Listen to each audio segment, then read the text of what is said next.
Where's that reset button?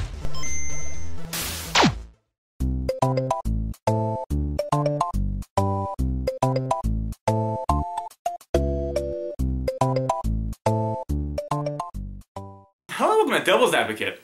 You know, since I started doing these, I've been playing a lot of crappy games, so I figured I'd take a break today and watch some crappy cartoons-based stuff games. How about that? Now, I grew up watching most of these, but I think it's time to take a look back at my childhood memories and see if they still hold up. Now, you take a look at this guy's face. You tell me this isn't going to be good? It's going to be good. What is it about video games that makes them so hard to adapt to anything other than a video game? You'd think with most video games being all about amazing adventures and memorable characters, a cartoon would be second nature. Now, occasionally we get a decent cartoon, and they're definitely getting better now. But for so long, all we got were these half-assed, lazy attempts to cash grab of somebody else's hard work. Now, as this is Devil's Advocate, I decided to do a top 5 worst and best, as opposed to just a top 10 of one or the other. Also, I limited the entries to just 2 per series. I could probably do an entire episode of Sonic cartoons alone if I didn't, so instead I just listed what I thought would be the best and worst from each series. With that out of the way, let's get started with the top 5 worst and best video game cartoons. Number 5 worst, Super Mario Bros. Super Show. Hey, paisanos, it's the Super Mario Brothers Super Show! Perhaps the least offensive on this list, Super Mario Bros. Super Show tried to do something unique while also trying to keep the characters somewhat closer to gaming counterparts, which admittingly wasn't a whole lot to go off at this point in time. Each episode has the characters taking on different stories, from the adventures of Sherlock Mario to Princess I Shrunk the Mario Brothers. I'm especially fond of the episode Escape from Koopa Trash, just for the sheer absurdity of that title. Honestly, I'm disappointed there's not more. I mean, where's Escape from New Donk? Or The Big LeBowser? Or perhaps my personal favorite, Shy Guy Redemption. This approach, while a pretty big departure from its Nintendo counterpart, kept every episode fresh. The absurdity of each episode is always a high point of watching it. Sometimes Mario would battle Darth Koopa in a Star Wars spoof, and sometimes he'd be racing Mad Max style in Toad Warrior. This is the life, the wind in your face, a driving song on the radio, nothing ahead but the open road. Ah! Of course, I need to mention the bizarre live-action segments each episode started with, showing Mario and Luigi's day-to-day life as plumbers. These shorts would always have some crazy story with other B-rank actor was in need of $50 that day. Sometimes you get Roddy Piper, sometimes you get Frankenstein. It's an odd premise for a show, and though it's certainly not what I would have preferred, it always teetered on being just insane and bad enough to be entertaining. Until next time, everybody, Super Mario! Number 5 best, the fighting robot Mega Man. For being based on a platform where the story is beat all the bosses, this show does a fairly good job of respecting the source material while also allowing enough freedom to last 2 seasons. Every episode involves a new scheme to take over the world by the evil Dr. Wily. Mega Man fights robots taken straight from the game, including favorites like Gutsman, Cutman, and even Proto Man. Though the story often followed the storyline of your basic Disney afternoon cartoon, seeing all the characters and powers from the game was enough to make me sit and shut up for 30 minutes before bugging my parents to buy me all the toys. However, looking back, the dialogue can be pretty annoying at times. Let's see how fancy your powers are against me, mega jerk! I'm as good or better than you, Proto Man! We'll see about that! Also, I noticed something odd. Mega Man's a bit of a douche in this, often telling Roll it's too dangerous to go because she's a girl. We're out of here. Whoa! Where are you going? With you. Not a chance, Fancy Pants. I don't need any girl robots getting in my way. Good lord, dude. Which robot master did you pick that up from? Robo-Maid. She cooks and cleans and never complains. But I don't do windows. Well, almost never complains. I think Mega Man may have invented sexism. Number 4 worst, Mortal Kombat, Defenders of the Realm. How do you take a game about ripping each other apart, limb from limb, in the most over-the-top and gruesome way and turn it into a kid's show? The answer is you don't. Whoever had the idea of turning Mortal Kombat into a children's show is either the biggest idiot on earth or I don't really know if there is a second choice. So the concept might be absolutely idiotic, but the lack of violence alone, how is it? It's absolutely idiotic. The story follows the most diverse and inclusive cast they could round up and sticks them all together as some kind of Power Ranger-like group, going from portal to portal, stopping Shao Kahn's army of demons and bad guys. Now, that alone doesn't sound too bad. Most of the cast is here, sorry Johnny Cage, and there's fighting in every episode, but here's the problem. As if literally just to add more salt to the wound, this show is all about exploring your feelings. I mean, every single episode is just some kind of public service announcement. Rain and I were engaged. There's no time to explain more now. Please, try and understand.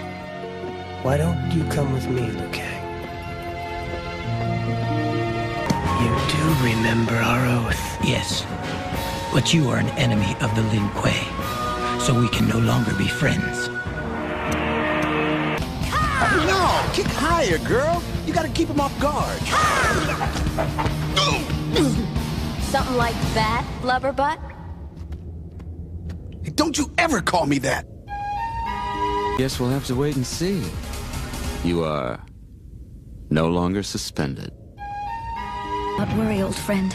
I will get you to safety. It is too late for me, Katana. Jesus. Seventh Heaven had less whining than that. Alright, but I know you. If you want to see some of that high-octane action, well, look no further than this.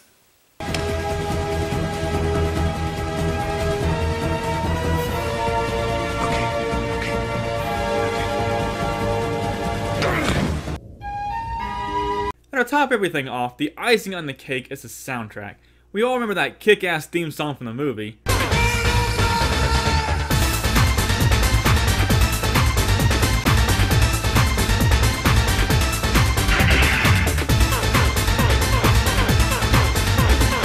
But that's nothing. Get a load of this historical composition.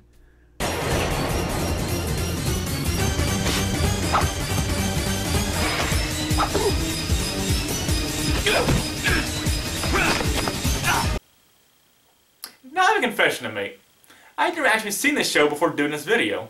So I watched every episode in one sitting. And if you think that song is annoying to you, imagine listening to it 10 times an episode for 4 hours straight. Alright, bottom line, the show not only fails at being a good adaptation, but it fails as a piece of entertainment. Is it the worst show? Nah, it's bad, but as a kid's cartoon, it's mostly harmless. And heck, it's the role that would eventually lead to Luke Perry's career, and I would never take that away from him.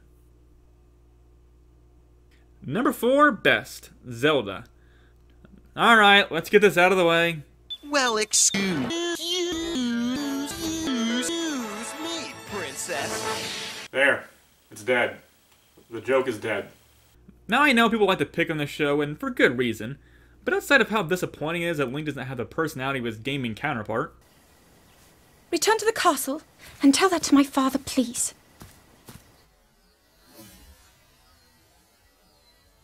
the show is actually pretty good for its time. It doesn't stray too far from its source material, which at this point was just 2 games, and has almost everything you'd expect from a Zelda show. Zelda, Link, Ganon? Check. Swords, bombs, arrows, and shields? Check. Triforce of Courage, Wisdom, and Power? Check, check, and, well, like I said, it has almost everything. I did always find it strange that they only had 2 pieces, yet they still called it Triforce, but I guess if Zelda and Link live in the same castle, it kinda makes sense to only have 2. Yeah, Link might be kinda awkward and dorky, and it certainly isn't the Zelda cartoon in my dreams, but on its own, it really isn't too bad. There's a certain charm to Link's dorkiness, and I think it's made better by the fact that he and Zelda actually seem to have a real friendship. And speaking of Zelda, this might just be the best adaptation of her yet. She's more of a partner to Link than your typical damsel in distress. The two are always saving each other, which I love. But I think my favorite part about their dynamic is the constant back and forth between these two. Toss in the fact that it has original music and sound effects from the game, and you have a pretty good adaptation for its time. It's an adventure I don't mind tagging along for. Link, get ready!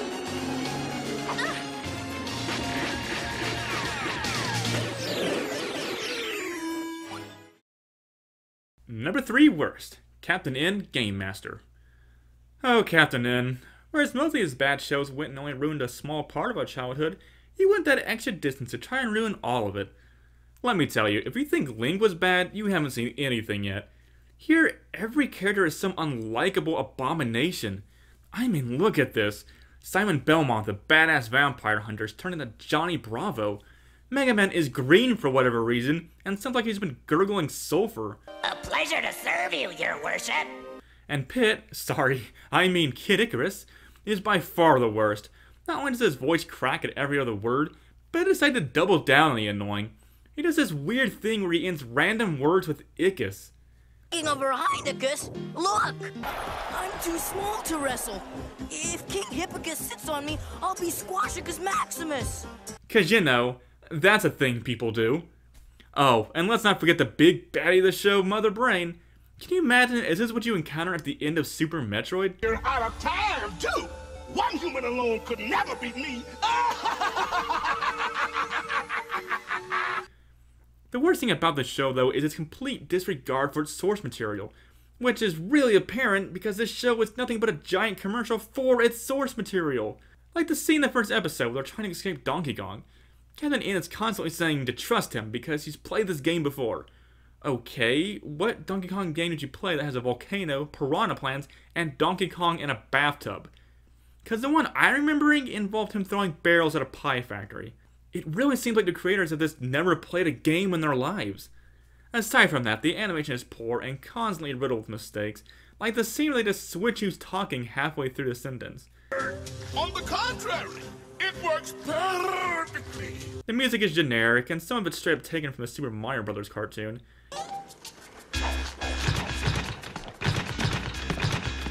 I love punching the punching bag. But I love biting them even better.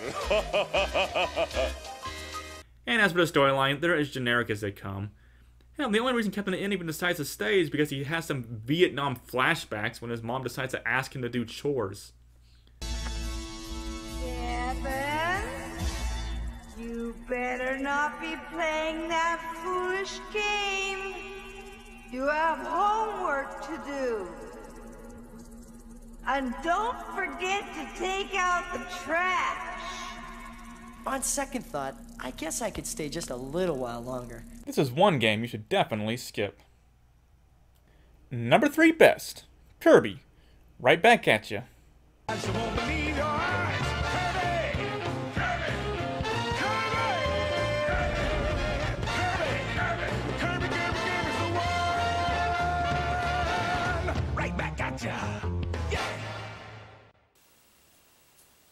It's pretty good. Number 2 worst, Donkey Kong. Your love is like a dream come true. You are the sunlight warming up my day. Take my hand and everything's okay. I see bananas when I look in your eyes. I'd shower you with coconut cream pies. A love like ours don't grow on trees. Our love is like a summer breeze. Can't you see we're meant to be? Our love is stronger than a golden banana. Our love is stronger than a golden banana. What the fuck? Donkey Kong Country is a CGI monstrosity of the late 90s where main character Donkey Kong is tasked with protecting the legendary Crystal Coconut from the hands of the evil King K. Rool. This is maybe the most bizarre show on this list. It barely follows any semblance to the games. Donkey Kong is an idiot obsessed with only bananas and candy. Not that candy. And Diddy plays the annoying little brother bit way too hard. About the only character that looks and acts similar to how you'd think they would is Cranky. The episodes are always so random that even in the context of the show, they seldom make any sense. Like the first episode where Donkey Kong gets his hair cut and loses his strength because of it. Above all, though, the show just isn't fun to watch. The story is always so random, there's nothing to get behind when the rules are just whatever they want for that episode. The characters are annoying and likable to the point of being nauseating just to listen to. And the songs, good lord, the songs. It's a curse, but the banana backward things are gonna get much worse. What's with all the worry? Can't you see I'm in a hurry? It's a perfect gift for our anniversary. I refuse to even call this music. This is someone's sick idea of a joke. And to make matters worse, they weren't happy with just one song per episode. Oh no, you're getting 2. I couldn't even finish watching this. It just put me in such a bad mood watching how lazy the show was. Honestly, the only reason this show isn't last is because I can at least see what they were going for. The characters do look mostly like what they should, and despite how bad the 3D is, I get that they were trying to replicate the graphics of a Super Nintendo counterpart. Whether its bad quality can be attributed to its time or just a lack of care, this is one show you'd be nuts to watch. Thought I was going to say bananas, didn't you? Number 2 best, Sonic Boom. Now I'm sure some of you are going to be disappointed that this isn't the darker Sonic Saturday AM show, and I considered it for a while, but this show is just such a breath of fresh air. No, it doesn't have some epic dark plotline, unless you count that time Sonic and Tails both drowned.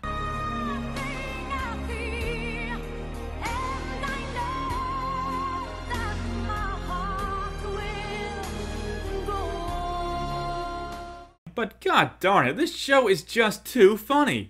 The characters are all so likable. It knows it's a comedy and it isn't afraid to make fun of itself.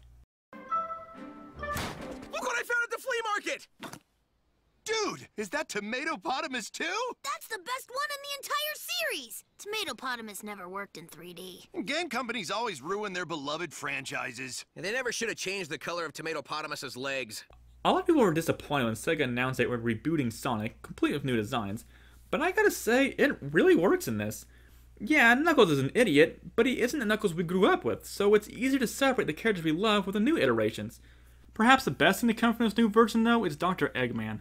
I love that he's not so much evil, as he is just kind of a jerk who's bored. He's kind of like the Ice King from Adventure Time. One episode he might be trying to destroy Sonic, but the next he's crashing at his place. Because the show isn't weighed down with an overarching theme, the story can be anything at once at any point in time. Sonic can be starting a boy band, Knuckles can be mayor, Eggman can be suing Sonic, or Amy can be playing fuzzy puppies with Eggman. But none of this would work if the show wasn't consistent with its characters and above all else funny. And out of all the shows on this list, this is the only one I find myself going out of my way to watch. It's definitely the Sonic I never knew I wanted. Oh! Ow! Hey! What a swell adventure! I sure hope there's more next year. Just think of all the hundreds more stories to be told using the same 8 characters and 4 locations. The possibilities are limitless. Just to be on the safe side, maybe we should start an internet petition. Quit it! Number 1 worst, Sonic Underground. This show is what happens when you take every bad quality from this list and put them all together. This show has it all. Bland art, awful animation, cringy dialogue, and some of the laziest music you'll ever hear. The story begins with Dr. Robotnik taking over the world. He flies his ship around, which apparently causes a nuclear fallout, and roboticizing its citizens and turning them into slaves. Which they seem pretty chill about. Hell, this guy actually looks pretty excited about it. Meh. In order to stop Robotnik and save Mobius, Queen Alina must place her children into hiding. Sonia to a rich and refined household, Sonic to some cheetah rat thing, and Manic to the nearest back alley.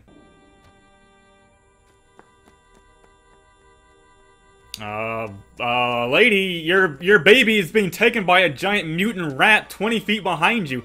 If you would turn around for 1 second, you would see she's gone. She's gone. I can't get over how fast she just drops her last chance for world-saving baby off. She drops it like she's delivering a package for FedEx. Hell, FedEx workers at least stay long enough to get a signature. She drops it off like it's a flaming bag of dog turds. So Sonic and his 2 siblings, all voiced by the never-at-all grating Jaleel White, set out to find their long-lost mother and put an end to Robotnik's evil reign of terror once and for all. Well, at least they would have if it didn't get cancelled. What can be said about this show? The drawings and animation are bad enough, but it goes beyond that. The art is just lazy. The backgrounds are devoid of color, and the character designs are just borderline terrifying. I never understood why there's all these alien bug-looking things. Were they there before Robotnik took over? Did he actually create a nuclear fallout, and this is the result? And just like with Donkey Kong, they felt the need to shoehorn some awful song into every episode. And I dare you to listen to the entire soundtrack like I had to.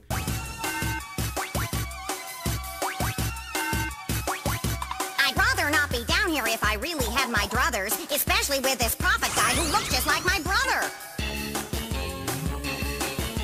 We are Sonic, Sonic Underground. I Hotep, you are hedgehogs. We know not each other. But Amun-Ra smile on me if I help find Queen Mother. This bypasses actual music and goes straight to borderline torture. With absolutely no redeeming qualities whatsoever about this show, this is one cartoon I would definitely prefer just to keep underground.